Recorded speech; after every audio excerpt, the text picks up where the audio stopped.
It's been 25 years since the end of the siege of Sarajevo, which was so devastating for the city itself and changed the dynamic and changed some suburbs, particularly beyond recognition.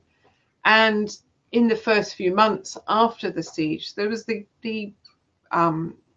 process of reconstruction, of people returning to destroyed homes and trying to reconstruct their lives.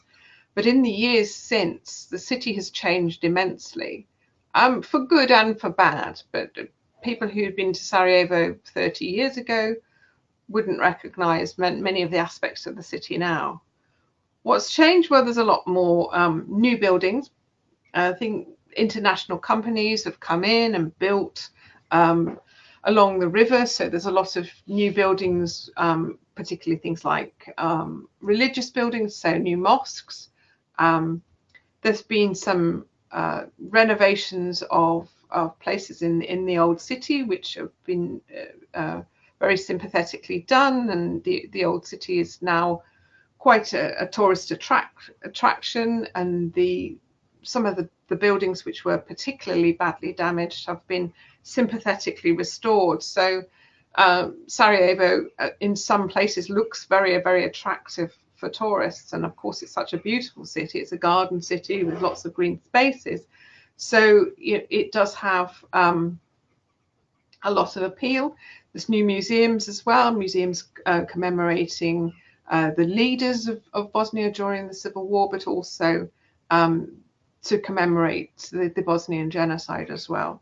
So when you go to Sarajevo, you have a sense of a city which has a very strong historical memory, and people haven't forgotten the experience of the siege. They haven't forgotten those people that lost their lives. They haven't forgotten the people who were injured either. So there's a city where recent history sits side by side with older history. And Sarajevo has always been a city of layers. So you've got a kind of Ottoman old town, and then you've got a Habsburg layer around it, and then you've got the suburbs, which are often quite hilly because it's a very hilly place as well.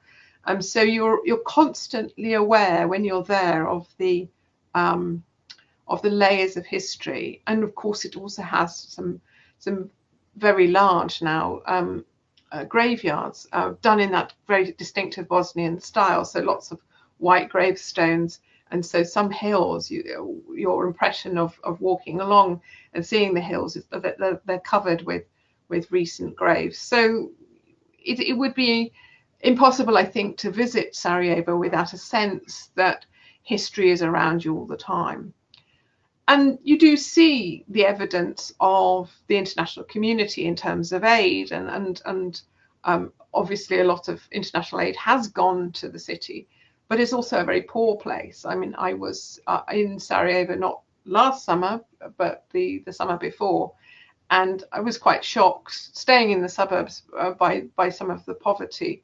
A lot of people are really struggling to get by. Some people who had pensions from previous eras that are not worth very much now.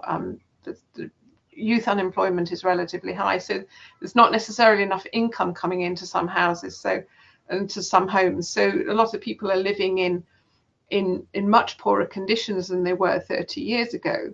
There's also a considerable number of people living on the edge of the city and in sort of marginal positions.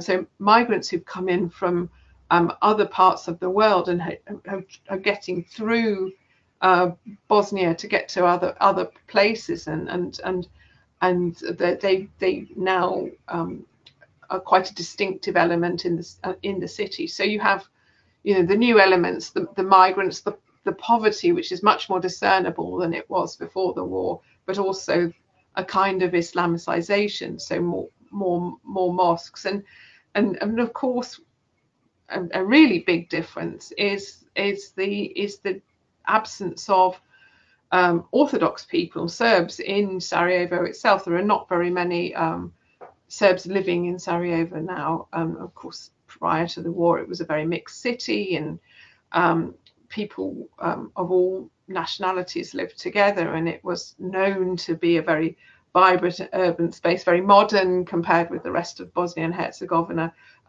you know, with a lot of fashion and experimentation and rock music and so on. It was a very vibrant place. So a lot of that zest of cultural mix has also disappeared. Obviously not because the Sarajevans chose that. Most of them opposed war and conflict, but as a result of the war. So, for example, most Orthodox churches, which sit very distinctively in the Sarajevan landscape, are now closed or very infrequently open. So there's just simply not that same zest of cultural mix and religious practice that there once was. However, it's a city with great pride and great spirit. It's still very lively, particularly in the evening. Lots of places to go. There's been quite a revival in Bosnian cuisine, and it's possible to you know, see all of the traditions being kept alive and even revived in the city. So you've got a lot of places where they have these traditional ovens where they bake salmon, Bosnian bread, and cafes where people go and they drink yogurt and they eat burek. So there's a lot of traditional practices still going on. So it still has a very distinctive flavour, and the Sarajevo that people loved so much before the war hasn't disappeared entirely. But I think, you know, for many young people in particular, the prospect of unemployment leads to a kind of brain drain. So people are leaving the city, even though a number of new universities have been set up, particularly in some of the suburbs. So I think what you see in Sarajevo is a mixture between some positives in terms of reconstruction. I mean, daily life still goes on, the tram system works, people have, most people have basic housing, but without that real beat of optimism that was once very, very evident there. So you know, the long hand of the influence of the war is still very much with the city, and there's a very strong community of memory, people who are absolutely determined not to forget, because they believe that forgetting is somehow an offence to the memory of those that suffered. And I think one of the things that's been particularly hard for people in Sarajevo to bear is a tendency in some places in the international community, on some social media platforms, to actually deny the Bosnian genocide. I think there was a really sad and indignant reaction to the giving of a Nobel Prize to Peter Handke, the Austrian writer. I think they didn't appreciate that gesture, particularly as Peter Handke had said things which looked as if they had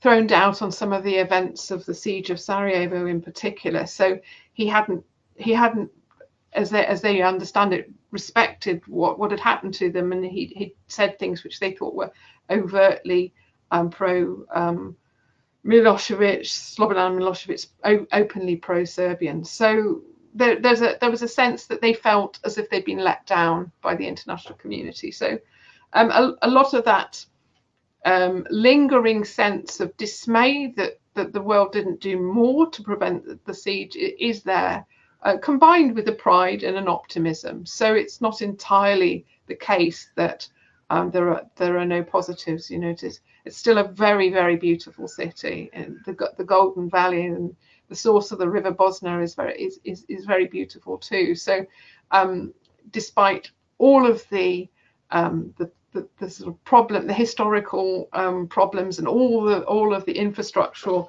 challenges that they face, at the end they still have and have reunited a very beautiful city.